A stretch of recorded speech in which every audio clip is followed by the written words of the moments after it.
सुन रहे हैं EFA school radio.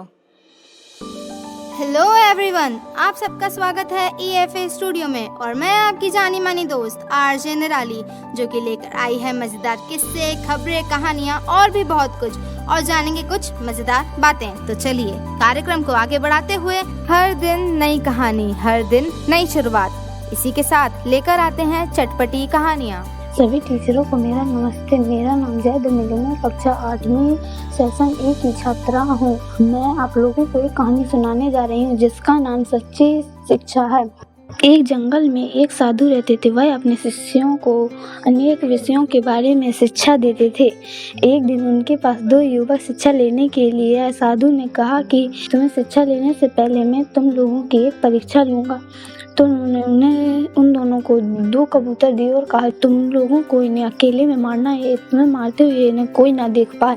तो उन्होंने सोचा यह तो बहुत आसान है, और वह मारने के लिए खुले मैदान में गया। जब वह मारने वाला ही होता है तो वह पेड़ के ऊपर बैठी एक चिड़िया को देख लेता है और कहता है कि चिड़िया मुझे देख रही है। तो वह झाड़ियों के पीछे लुक कर फिर वह मारने ही वाला होता है तो देखता कि वहाँ के कीड़े मकोड़े उसे देख रहे हैं। फिर वह दोबारा एक गड्ढा खोदकर उसके अंदर जब मारने ही वाला होता है तो वह सोचता कि इसे मारते हुए मेरी आंखें खुद इसे देख रही हैं। तो वह अपनी आंखें बंद कर लेता है और मारने लगता है। जब वह मारता है तो दोबारा उसके अंदर से एक आवाज़ आती, उसके अंदर की अंतरात्मा देख रही है और वह उसे मार नहीं पाता। जब सुबह होती तो वह गुरुदेव के पास जाता और कहता, गुरुजी मैं आपकी परीक्षा में असफल हुआ। मैं जब भी इसे मारता तो कोई ना कोई मुझे देख ही लेता है।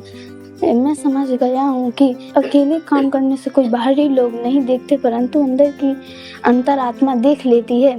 तो गुरुदेव ने कहा कि तुम इस परीक्षा में असफल नहीं परंतु पूरी तरह से सफल हो चुके हो। और इस कहानी की सीख है कि हमें कभी भी गलत काम नहीं करना चाहिए। अगर बाहरी लोग नहीं देखते परंतु हमें अपने अंदर की अंतरात्मा देख लेती है। धन्यवाद। जय हिंद, जय Bharat. Wow, what an amazing story.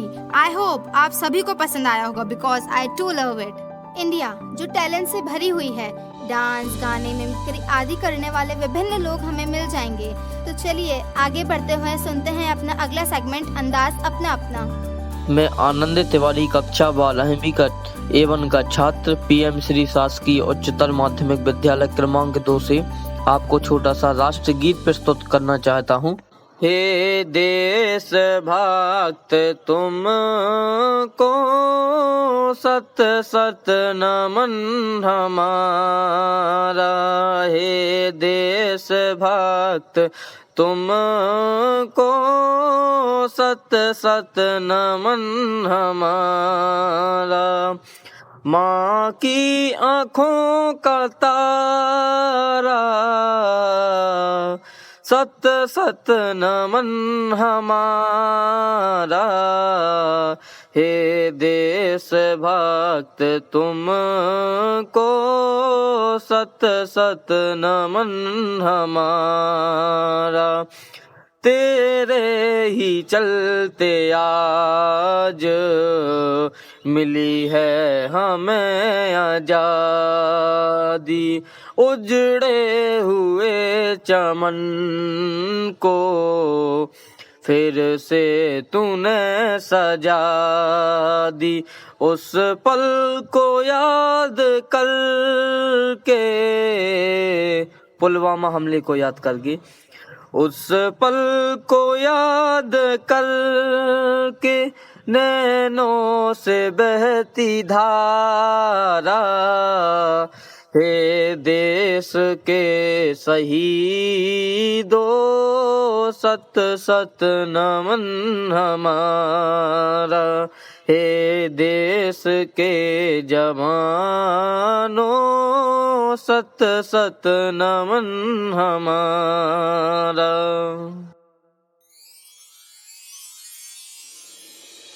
भाई मजा ही आ गया। बचपन एक ऐसा लम्हा जो कोई नहीं भूलता और भूलना भी नहीं चाहिए। बचपन की यादें सभी को याद रहती हैं, तो सुनते हैं कुछ बचपन की यादें। नमस्कार, मैं प्रीति व्यास, माध्यमिक शिक्षक क्रमांक 2 छतरपुर में पदस्थ हूँ। आज मैं बचपन की यादों में अपने दोस्ती के किस्से को आप लोगों के साथ में बांटना चाहती हूँ और ये भी बताना चाहती हूँ कि जीवन में दोस्तों का बहुत ही ज़्यादा महत्व होता है। अगर अच्छे दोस्त हैं हमारे, सही राह दिखाने वाले हैं, तो हम कभी भी अपने रास्ते से भटक नहीं सकते। मैं वैसे तो मेरी बहुत सी सहेलियाँ थीं, लेकिन रुचि श्रीवास्तव, जिसको हम लोग घर में रिंकी बोलते थे, वो मेरी सबसे अच्छी दोस्त थी। उसके पापा डॉक्टर थे और मेरे पापा टीचर थे। कक्षा 1 से लेके हम दोनों ने एक साथ पढ़ाई करी, एक ही स्कूल में एक साथ जाना, स्कूल में एक साथ बैठना, पढ़ाई करना, खेल कूद, लगभग हर चीज़ में हम लोग एक दूसरे का ही साथ पसंद करते थे।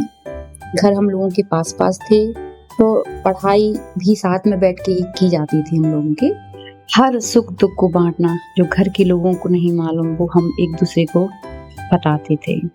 यहाँ तक मैं कभी किसी के साथ में खाना भी नहीं खाती थी, मुझे बहुत पसंद नहीं आता था मैं किसी घर में भी किसी के साथ खाना, लेकिन उसके साथ में तो हमारी दादी को बड़ा अजीब लगता था। पहले के ज़माने के लोग थोड़ा मानते थे, उन्हें करे अब देखो तो हम लोगों का झूठा खाना नहीं खाती, सहेली के साथ में झूठा खाना खाए। फिर भी हमें हमारी रिंकी के बारे में कोई भी कुछ बोलता, हमें बहुत बुरा लगता था।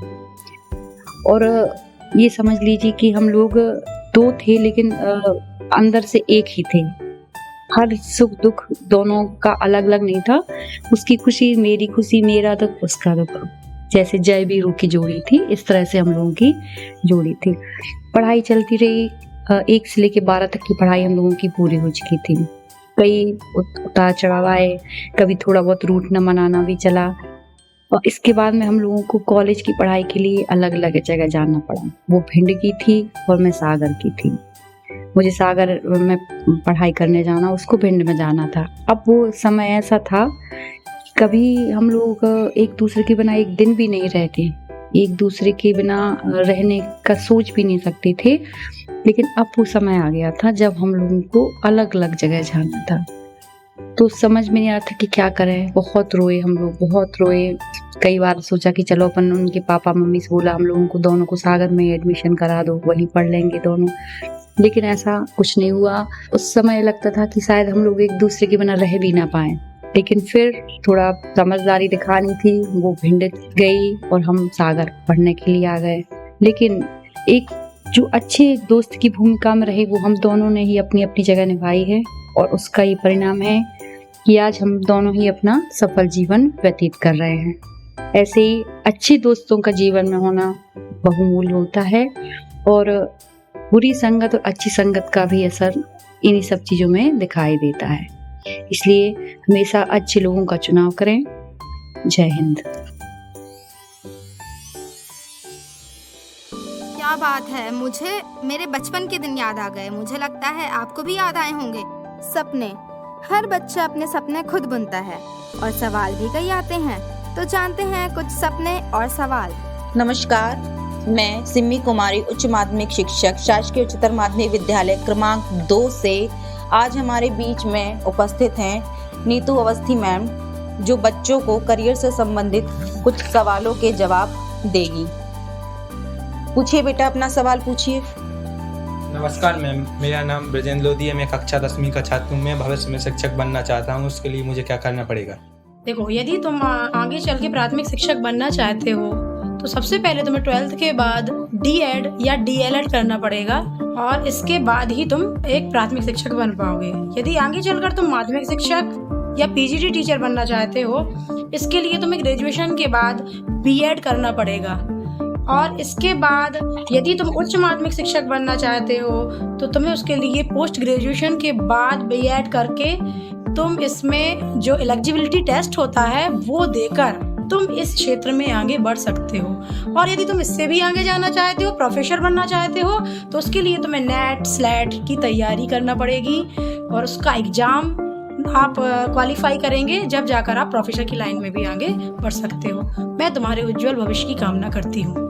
बहुत बहुत धन्यवाद मैडम आपका, बच्चों को करियर के विषय में परामर्श देने के लिए। धन्यवाद मैम। धन्यवाद आपका। भाई, मेरा सपना तो आरजे बनने का था, and yes, I am here. आज मौसम भी सुहाना है और दिन भी मजेदार। तो जानते हैं कुछ मजेदार facts. Namaste, my name is Anand Saxena. I am a student of class 9th D in Government High Secondary School number 2. I am going to tell you some facts about lion. And do you know lion is also the national animal of many countries, including Albania, Belgium, Bulgaria, England, Ethiopia, Luxembourg, Netherlands, and Singapore. And white lions are still African lions are called same, but due to color change and they got their own according to some beliefs. The white lions have left the area considered a messenger of God who brings happiness and prosperity. Thank you. तो कैसा लगा आपको अपनी दुनिया के बारे में कुछ नया जानकर? It's amazing. तो चलिए आगे बढ़ते हुए हम सुनते हैं एक अच्छी सी कविता। कक्षा 8 की छात्रा नैन्सी दुबे हूँ, शासकीय उच्चतर माध्यमिक विद्यालय क्रमांक 2। मैं विश्वास पर कविता बोल रही हूँ। विश्वास को ऊंचा कर हर कदम में बढ़ाऊंगी, कैसा भी रास्ता हो मंजिल में पाऊंगी। लाख मुश्किलें आएंगी मैं फिर भी ना घबराऊंगी, हिम्मत बांधे अपनी में बस आगे बढ़ती जाऊंगी। नहीं रुकूंगी नहीं थकूंगी ऐसा मैं बन जाऊंगी, अपने साथ ही अपने बड़ों को मैं मान बढ़ाऊंगी। ये धरती क्या एक दिन आसमां पैरों में झुकाऊंगी, सारी कायनात कर मैं इस कदर छा जाऊंगी। विश्वास को ऊंचा कर हर कदम में बढ़ाऊंगी, कैसा भी रास्ता हो मंजिल में पाऊंगी। धन्यवाद। वाह, इतनी प्यारी कविता सुनकर तो दिन ही बन गया। सुनते हैं अपना अगला segment teacher of the month के बारे में। नमस्ते, मेरा नाम विशाल नायक है। मैं पीएम श्री शासकीय उच्चतर माध्यमिक विद्यालय क्रमांक 2 कक्षा 11वीं का आर्ट्स का छात्र हूँ। आज मैं अपने प्रिय शिक्षक के बारे में बताना चाहता हूँ। शिक्षक हमारे जीवन को आकार देने में महत्वपूर्ण भूमिका निभाते हैं। वे न केवल ज्ञान प्रदान करते हैं बल्कि चरित्र अनुसार और जिम्मेदारी की भावना विकसित करने में भी मदद करते हैं। मेरे शिक्षण यात्रा के दौरान जितने भी शिक्षक मुझे मिले उनमें से श्रीमती रेखा पटेल मैम मेरी सबसे पसंदीदा शिक्षिका हैं। वह न केवल एक उत्कृष्ट शिक्षिका हैं बल्कि एक उल्लेखनीय इंसान भी हैं, जिन्होंने मेरे जीवन को महत्वपूर्ण रूप से प्रभावित किया है। उनका व्यक्तित्व इतना आकर्षक है कि वह सिर्फ मेरी ही नहीं बल्कि बहुत सारे छात्रों की पसंदीदा शिक्षक हैं। श्रीमती रेखा पटेल मैम हमें हिंदी पढ़ाती हैं, जो चीज उन्हें मेरी पसंदीदा शिक्षिका बनाती हैं वह न केवल विषयों का उनका गहरा ज्ञान है बल्कि शिक्षण के प्रति उनका दृष्टिकोण भी है। वह कक्षा को एक आकर्षक और आनंददायक जगह बनाती हैं। उनकी शिक्षण शैली बहुत इंटरेक्टिव है, जिसमें उनके पाठों में कहानियाँ, जीवन के उदाहरण और खेल शामिल हैं। वह ऐसी व्यक्ति हैं जो सीखने को मनोरंजक बनाने में विश्वास रखती हैं। जब पहले दिन जब मैं श्रीमती रेखा पटेल मैम की कक्षा में गया तो मैं काफ़ी घबरा गया था, लेकिन उनकी गर्मजोशी भरी मुस्कान से मुझे तुरंत सहज महसूस कराया। उन्होंने हमें चुनौतियों पर काबू पाने के बारे में एक प्रेरक कहानी सुनाकर कक्षा की शुरुआत की। कहानी न सिर्फ मनोरंजक थी बल्कि इसमें एक मूल्यवान सीख भी थी।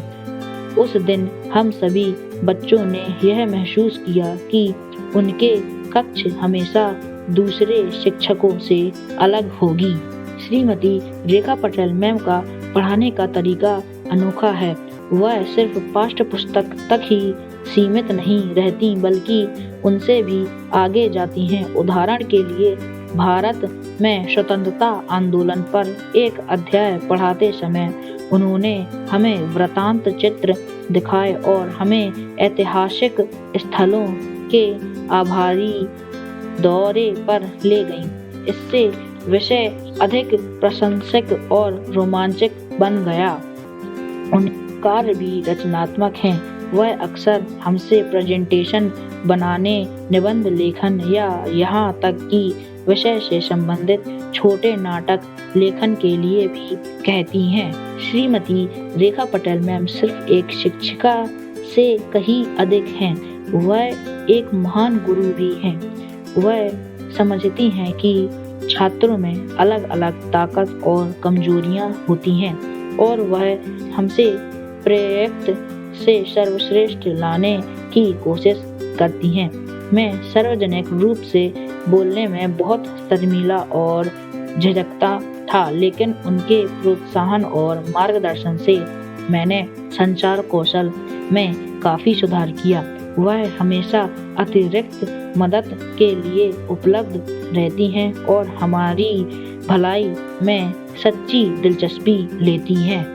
एक अभूतपूर्व शिक्षिका होने के अलावा रेखा पटेल मैम एक अद्भुत इंसान भी हैं। वह एक उदार दिल की महिला हैं और उनका सेंस ऑफ ह्यूमर बहुत अच्छा है। वह सभी के साथ समान व्यवहार करती हैं और उनका कोई पसंदीदा नहीं है। वह धैर्यवान और हमारी चिंताओं को ध्यान से सुनती हैं। शिक्षण के प्रति उनका प्यार और जुनून उनकी कक्षाओं के संचालन के तरीके से स्पष्ट होता है। मेरी राय में एक अच्छा शिक्षक वह है जो न केवल शैक्षणिक पाठ पढ़ाता है बल्कि जीवन का भी पाठ पढ़ाता है। श्रीमती रेखा पटेल मैम इसे बखूबी साकार करती हैं। उनका प्रभाव कक्षा से परे तक फैला हुआ है। उन्होंने मुझसे दृढ़ता, सत्यनिष्ठा और कड़ी मेहनत के महत्व जैसे मूल्य पैदा की। उनकी सीख जीवन भर मेरे साथ रहेगी और मुझे एक बेहतर इंसान बनाएगी। श्रीमती रेखा पटेल मैम जैसे शिक्षक दुर्लभ और मूल्यवान हैं और मैं उनका छात्र बनकर खुद को बेहतर भाग्यशाली मानता हूँ। निसंदेह वह मेरी पसंदीदा शिक्षिका हैं। वाह, कितने अच्छे से स्टूडेंट ने अपने टीचर के बारे में बताया है। अब समय आ गया है आप सबसे अलविदा लेने का। मिलती हूँ नेक्स्ट एपिसोड में। इसी तरह के और मजेदार पॉडकास्ट सुनने के लिए हमें सब्सक्राइब और हमारे एपिसोड को लाइक एंड शेयर करें। Thank you guys, bye bye.